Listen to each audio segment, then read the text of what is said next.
ಇವತ್ತು ಪ್ರತಾಪಾದ್ ಸರ್ಕಲ್ದಲ್ಲಿ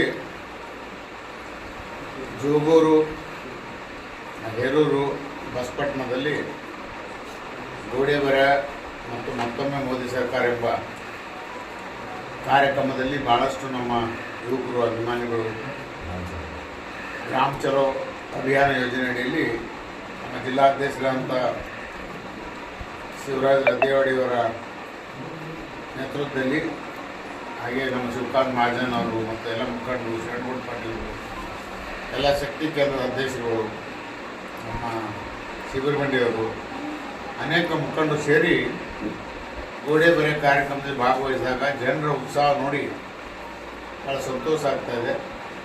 ನರೇಂದ್ರ ಮೋದಿಯವರ ಬಗ್ಗೆ ಪ್ರತಿಯೊಬ್ಬ ಮನೆಯವರು ನಮ್ಮ ಗೋಡೆ ಮೇಲೆ ಬರೀರಿ, ನಮ್ಮ ಗೋಡೆ ಮೇಲೆ ಬರೀರಿ ಅನ್ನುವಂಥ ಅಭಿಮಾನ ಏನು ಹುಟ್ಟಿ ಬರ್ತಾ ಇದೆ.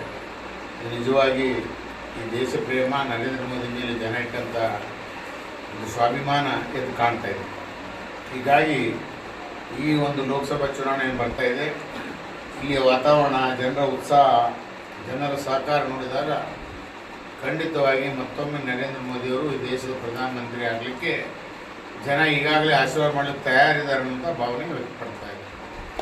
ಮತ್ತು ಏನು ಅವ್ರು ಹೇಳಿದರು ನಮ್ಮ ಮೋದಿಯವರು, ಭಾರತೀಯ ಜನತಾ ಪಾರ್ಟಿ 370 ಸ್ಥಾನ ಬರ್ತಾವ, NDAದು ನಮ್ಮ ಘಟಬಂಧನ ಏನಿದೆ ಅಬ್ಕಿ ಬಾರ್ 400 ಅನ್ನೋಂಥ ಮಾತೇನು ಹೇಳಿದ್ದಾರೆ. ಖಂಡಿತವಾಗಿ ವಾತಾವರಣ ನೋಡಿದರೆ 400 ಮೀರಿ ನಮ್ಮ ಲೋಕಸಭೆ ಗೆಲ್ತಕ್ಕಂಥ ವಾತಾವರಣ ಕಾಣ್ತಾ ಇದೆ. ಇದು ನಿಜವಾಗಿ ಭಾಳ ಒಂದು ಸಂತೋಷದ ವಿಷಯ. ಎಲ್ಲ ಗ್ರಾಮಗಳಲ್ಲಿ ಭಾಳ ಅಭಿಮಾನದ ಒಂದು ಸ್ವಾಗತ ನಮಗೆ ಸಿಗ್ತಾ ಇದೆ. ನಮ್ಮ ಕಾರ್ಯಕರ್ತರಲ್ಲಿ ಉತ್ಸಾಹ ಇದೆ.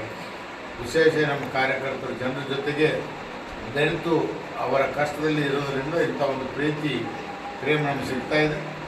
ನರೇಂದ್ರ ಮೋದಿಯವರ ಒಂದು ಇತಿಹಾಸ ನಿರ್ಮಾಣ ಆಗ್ತಕ್ಕಂಥ ಅಯೋಧ್ಯ ಮಂದಿರ 550 ವರ್ಷದ ಈ ಒಂದು ಇತಿಹಾಸ ಏನು ಇವತ್ತು ಉಚ್ಚ ನ್ಯಾಯಾಲಯದ ತೀರ್ಪಿನ ಮೇರೆಗೆ ಭಾಳ ಶಾಂತಿಯುತವಾಗಿ ಇಡೀ ದೇಶದ ಜನರ ಕಾಂಟ್ರಿಬ್ಯೂಷನ್ ತೊಗೊಂಡು ಇದು ಇಡೀ ದೇಶದ ಸ್ವತ್ತು ಅನ್ನೋಂಥ ರೀತಿಯಲ್ಲಿ ಅಯೋಧ್ಯ ಮಂದಿರವನ್ನು ಭಾಳ ಅಚ್ಚುಕಟ್ಟಾಗಿ 11 ದಿನ ಅನುಷ್ಠಾನವನ್ನು ಮಾಡಿ ಸ್ವತಃ ಅವರು ಪ್ರಾಣ ಪ್ರತಿಷ್ಠೆಯಲ್ಲಿ ಬಾಲರಾಮನ ವಿಗ್ರಹದ ಒಂದು ಕಾರ್ಯಕ್ರಮ ನಡೆಸಿಕೊಟ್ಟಿದ್ದಾರೆ.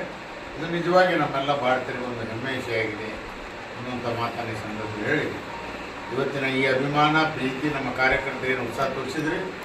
ಇದೇ ಪ್ರೀತಿ, ಅಭಿಮಾನ ಮುಂಬರುವ ಲೋಕಸಭೆ ಚುನಾವಣೆಯಲ್ಲಿ ಕೂಡ ತಾವು ಉತ್ಸಾಹದಿಂದ ಜನರ ಮಧ್ಯದಲ್ಲಿರಿ, ಜನರ ಕಷ್ಟಗಳಿಗೆ ಸ್ಪಂದಿಸಿರಿ. ಜನರ ಏನೇ ಸಮಸ್ಯೆ ಇದ್ದರೂ ಕೂಡ ನಮ್ಮೆಲ್ಲರ ಗಮನಕ್ಕೆ ತಂದರೆ ನಾವು ಅದನ್ನು ಬಗೆಹರಿಸೋದ್ರಲ್ಲಿ ನಿಮ್ಮ ಜೊತೆಗೆ ಇರ್ತೀವಿ ಅಂತ ಮಾತನ್ನು ಸಂದರ್ಭದಲ್ಲಿ ಹೇಳಿ, ಎಲ್ಲ ಕಾರ್ಯಕರ್ತರಿಗೆ ನಾನು ಮತ್ತೊಮ್ಮೆ ಧನ್ಯವಾದಗಳನ್ನು ಹೇಳಿ ನಾನು ಮಾತು ಮುಗಿಸಿದರೆ ನಮಸ್ಕಾರ.